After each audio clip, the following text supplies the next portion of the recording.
Conversion therapy will no longer be an option for LGBTQ youth in the city of Lexington. Last night, city council members banning the controversial practice.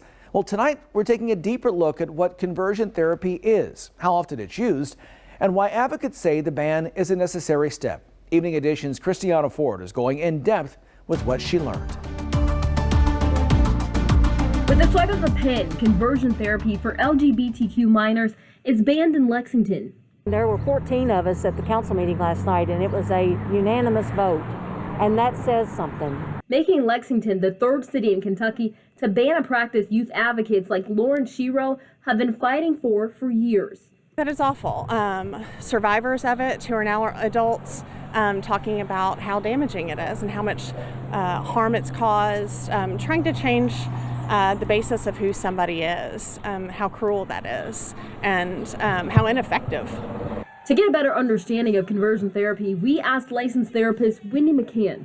Conversion therapy, also known as reparative therapy in some circles, is a heteronormative approach to correct sexual orientation and in some cases gender identity as well. McCann says the potential impact of going through conversion therapy is why prominent professional medical associations, including the American Medical Association, the American Psychological Association, and the American Academy of Pediatrics all oppose it. Conversion therapy is incredibly harmful to anybody, mainly on the youth that I sometimes work with who are coming in already trying to sort out who they are, figure out what it really means to be LGBTQ plus in Kentucky, much less in their families, and it increases the rates for suicidal thoughts, self-harm, suicide attempts, substance abuse later in life. While this may seem like an outdated practice, it's actually happening quite frequently. The UCLA School of Law did a study where they found that 698,000 people reported having received some sort of conversion therapy. And they also found that 16,000 young LGBT youth will receive conversion therapy before they turn 18. There was a survey done in Kentucky.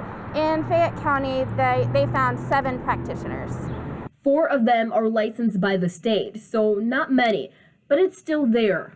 Even happening once is too much. Having one kid being told that they're not enough or they can't be who they are, that's damaging. And so if it helps one kid, that's perfect, but I have a feeling it's going to help way more kids than just the one.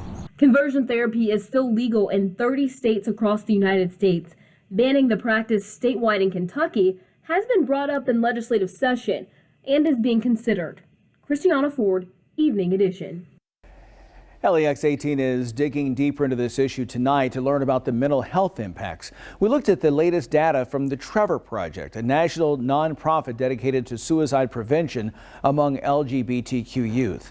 According to its 2020 survey, 10% of LGBTQ kids reported undergoing some type of conversion therapy. 28% of that group said they had attempted suicide, compared to 12% of youth who haven't experienced conversion therapy. And for transgender and non-binary youth, the risk of suicide with conversion therapy is even higher. The American Psychiatric Association says there are many other risks besides suicide, including substance abuse, loss of friends or romantic partners, high-risk sexual behaviors, or a loss of faith.